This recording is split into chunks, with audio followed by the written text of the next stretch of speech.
yang dulu 16 tahun minum obat untuk penyakitnya, begitu puasa kafarot, begitu jalanin kafarot, lepas obatnya, sembuh sakitnya. Ada orang yang sudah ikhtiar ke sana kemari, penyakit stroke sampai nggak bisa jalan, sampai nggak bisa berbicara. Kemudian orangnya berkafarot, menjalankan kafarot, diberikan kemudahan menuju sembuhnya. Ada orang belum punya keturunan, sampai 22 tahun pernikahan nggak dapat keturunan, belum dikasih keturunan.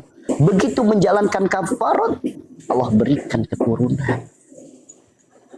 Banyak sekali, bahkan ada orang yang hutangnya banyak banget, pintu hutangnya banyak banget.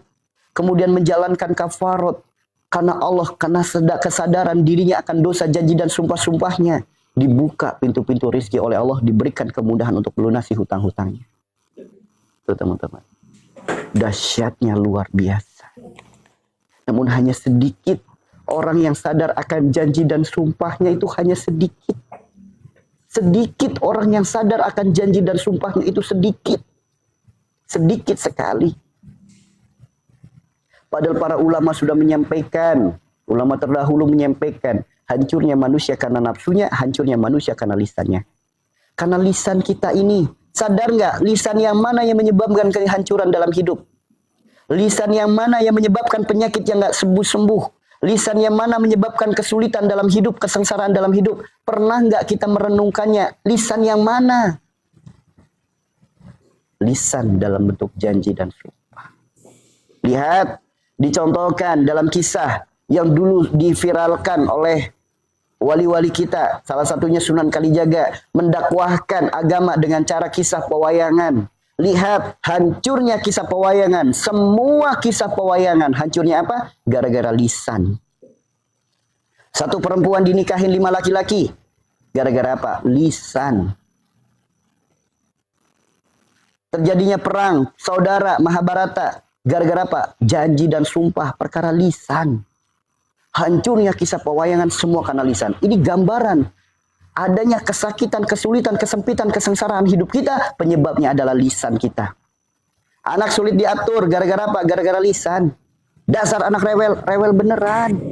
Dasar anak kurang ajar beneran. Dasar anak bodoh banget, bodoh beneran. Karena kulu kalam ad-du'a, setiap ucapan adalah doa. Sadari saudaraku. Sok, bagi teman-teman yang sering menyumpahi anaknya. Anak rewel banget. Rewel beneran. Bagaimana cara menarik, mencabut ucapan yang sudah pernah diucapkan? Caranya hanya satu, yaitu berkafarot. Hanya satu caranya, yaitu berkafarot. Sudah belum berkafarot? Giliran anak sulit diatur, anak yang dimarahin. Giliran anak yang gak nurut, anak yang dimarahin. Boleh jadi gara-gara lisan sendiri, anak tidur mulu. Udah anaknya tidur mulu. Apalagi kalau sudah menyakiti hati anak. Makanya jadi anak tuh kayak dia, rajin sholat, gak kayak kamu. Ingat, itu dosa teman-teman. Ya, itu bisa menjadi penyakit pada anak. Hati-hati teman-teman. Barakallah, Bu Rita, barakallah. Ya, itu dosa. Ya, maka mari gugurkan janji dan sumpah-sumpah kita. Gugurkan dengan cara berkafarot. Kerjakan kafarot. Buka Al-Quran surat Al-Ma'idah ayat 89. Itulah cara menggugurkannya. Barakallah Bu Rita, Masya Allah. Barakallah teman-teman yang lain. Yuk, berkafarotlah. Ya. Namun ketika berkafarot, jangan kaget ya teman-teman ya. Eka Nur, barakallah. Jangan kaget kalau berkafarot. Kenapa saya ingatkan jangan kaget? Karena efek daripada kafarot gak pakai lama, langsung ada efek ke jasad. Efek kafarot itu ada dua, nafsiyah dan kauniyah. Nafsiyah itu apa? Efek yang terjadi pada diri kita sendiri langsung, kontan, gak pakai lama. Itu efek nafsiyah. Efek nafsiyah itu apa? Begitu berkafarot langsung muncul. Entah itu demam, entah diare, entah badan pegel-pegel, entah pusing, entah apapun. Itu langsung muncul, gak pakai lama. Itu efek nafsiyah. Yang kedua, efek kauniyah. Efek kauniyah itu apa? Datangnya dari sekitar kita. Tuh, contoh, ada orang mau berkafarot. Pagi-pagi mendengar kafarot. Akhirnya Pak, dia langsung segera mau berkafarot. Langsung beli ayam segar di pasar. Begitu sampai rumah, ayamnya langsung biru. Jangan kaget terjadi hal-hal seperti itu ketika diniatkan kafarot. Jangan kaget. Kenapa? Memutus janji dan sumpah yang sudah pernah kita lakukan.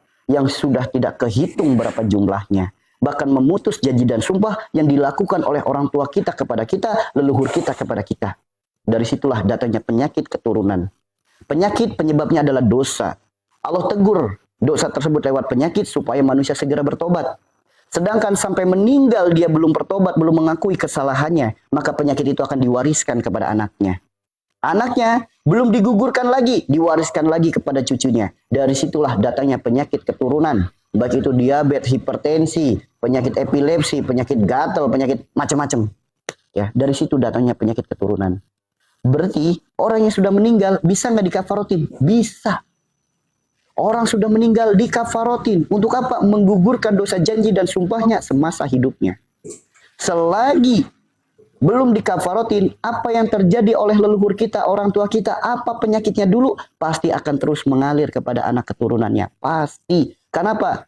Ditegur lewat anaknya, supaya anaknya sadar, ingat, oh ya ini janji dan sumpah harus digugurkan.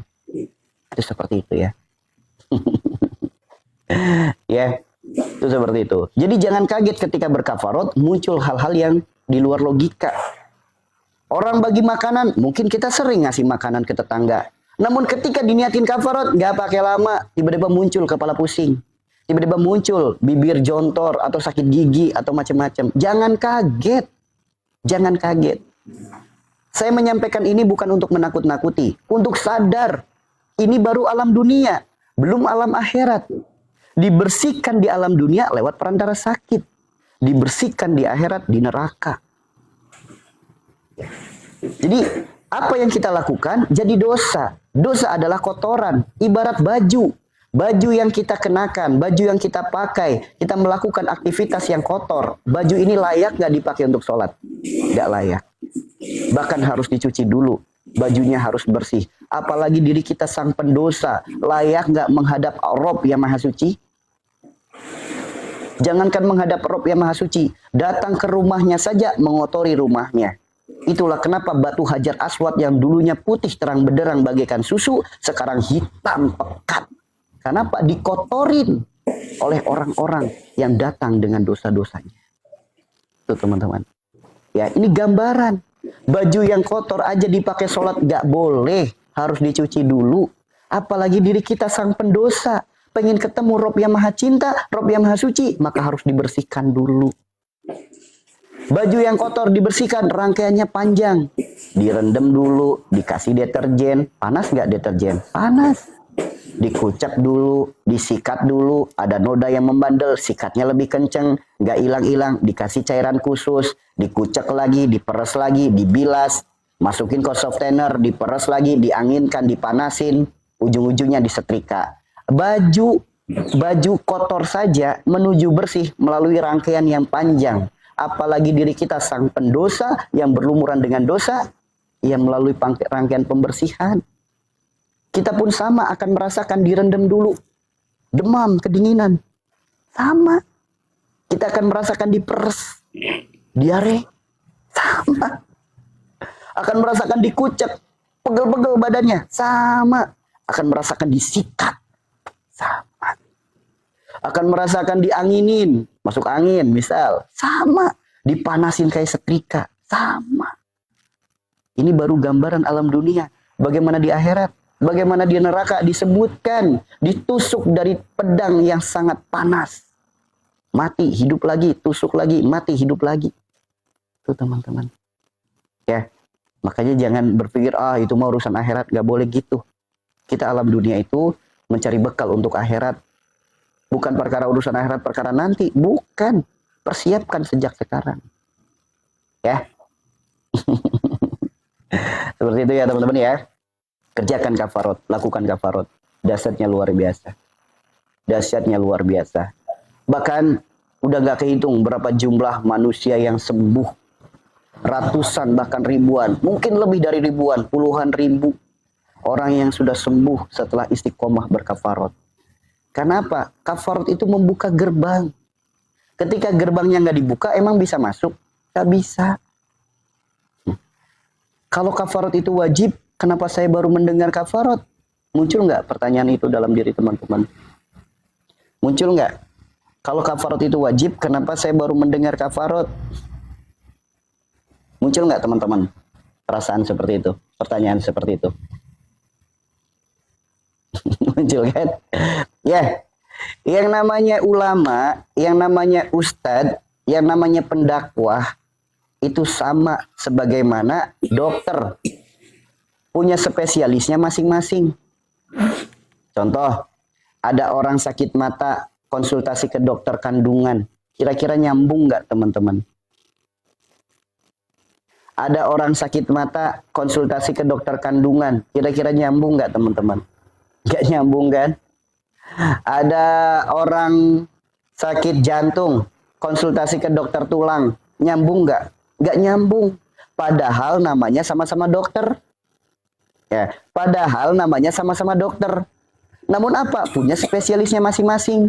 Begitupun sama ulama, kiai, ustadz, pendakwah sama. Namanya sama-sama ustadz.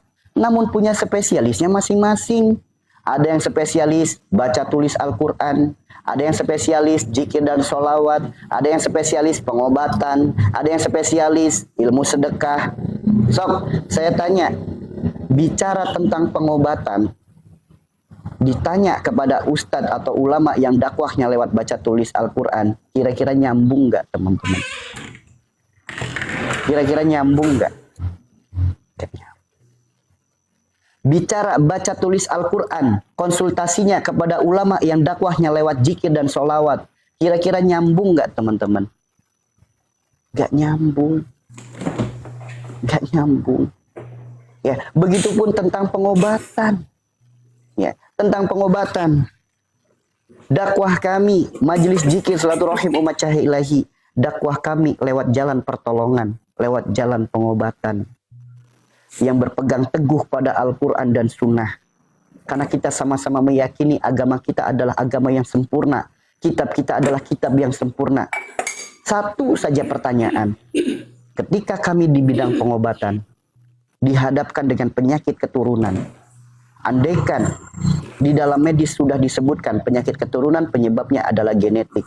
Lalu apa jawaban dalam Al-Quran? Dari mana datangnya penyakit genetik? Karena dakwah kami lewat pengobatan, kami mengambil ilmu-ilmunya, kami mengambil sumbernya dari Al-Quran berkaitan hanya dengan pengobatan. Al-Maidah 89 itu adalah jawabannya. Ya, seperti itu. Misal kami dakwahnya lewat pengobatan, kami ditanya, hukum baca tulis Al-Quran, nyambung nggak? Nggak nyambung. Meskipun bisa jawab. Namun jawaban kami tidak sesuai dengan bidang kami, dengan keahlian kami, dengan spesialis kami. Sama.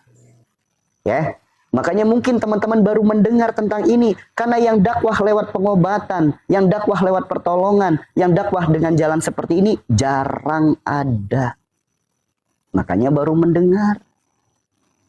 Karena jarang ada, makanya baru mendengar.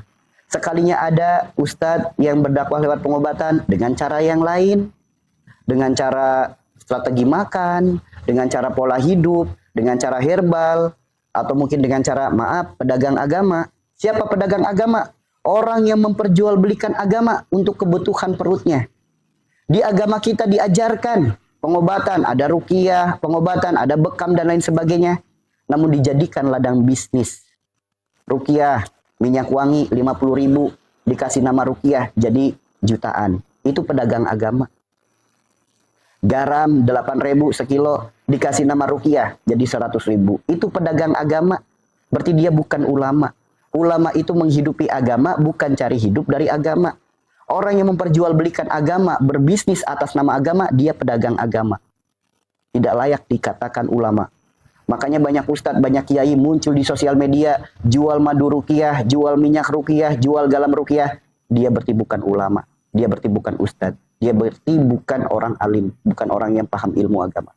Kenapa? Di Al-Quran disebutkan memperjualbelikan ayat Al-Quran itu haram hukumnya. Memperjualbelikan doa itu haram hukumnya. Memperjualbelikan agama itu haram hukumnya. andaikan dia benar-benar seorang ustadz, andaikan dia benar-benar seorang ustazah, andaikan dia benar-benar seorang ulama, dia tidak akan cari hidup dari agama. Dia hidup untuk menghidupi agama, bukan cari hidup dari agama. Makanya hati-hati teman-teman. Jangan mau terkecoh oleh oknum-oknum pedagang agama yang jualan agama. Ya, jangan mau minyak wangi paling sebotol 50.000. Dikasih nama rukiah jadi ratusan ribu bahkan jutaan. Pedagang agama namanya. Garam 1 kilo 8.000 dikasih nama rukiah. Dah jadi 100.000. Apa namanya kalau bukan pedagang agama? Kalau mau jualan garam aja 8 kilo 1.000 apa sekilo apa? 8.000 sekilo. Bukan dinaikin harganya gara-gara disematkan nama agama rukiah. Tuh ya teman-teman. Itu pedagang agama. Ya makanya ulama menyampaikan akhir zaman orang yang berilmu dipanggil oleh Allah, dicabut oleh Allah, mati, meninggal. Sedangkan orang yang tidak berilmu mudah berkeliaran, berfatwa. Ya itu terbukti zaman sekarang. Ya seperti itu ya teman-teman ya. Barakallah Ibu Punik, Masya Allah. Ya itu seperti itu. Makanya ayo teman-teman berkafarotlah. Hukumnya jelas, wajib. Buka Al-Quran surat At-Tahrim ayat 2, baca sendiri. Yang kedua, bahayanya jelas. Ada di Al-Imran ayat 77. Apa sih bahayanya? Tidak akan diberikan tempat di akhirat, tidak akan disapa, tidak akan diperhatikan, dan tidak akan disucikan. Bagaimana cara berkafarot? Buka Al-Quran surat Al-Maidah ayat 89. Silakan buka sendiri, baca sendiri. Supaya nggak hanya mendengarkan, melihat dengan mata kepala sendiri, dari percaya jadi yakin, dari yakin jadi hakul yakin. Itulah keimanan. Ya, kalau hanya mendengarkan, khawatirnya masuk telinga kanan, keluar telinga kiri. Namun dengan kita membaca, melihat langsung ayatnya, melihat langsung petunjuknya, dari percaya jadi yakin, dari yakin meningkat jadi hakul yakin. Karena terbukti jelas baik dalam ayat, baik yang kita dengarkan sama. Itu seperti itu. Ya, Al-Maidah ayat 89. Ya, itulah kafarot. Ya, jangan kaget ketika berkafarot muncul hal-hal seperti itu. Tentang kafarot ada yang mau ditanyakan teman-teman? Yuk, kita tanya jawab tentang kafarot.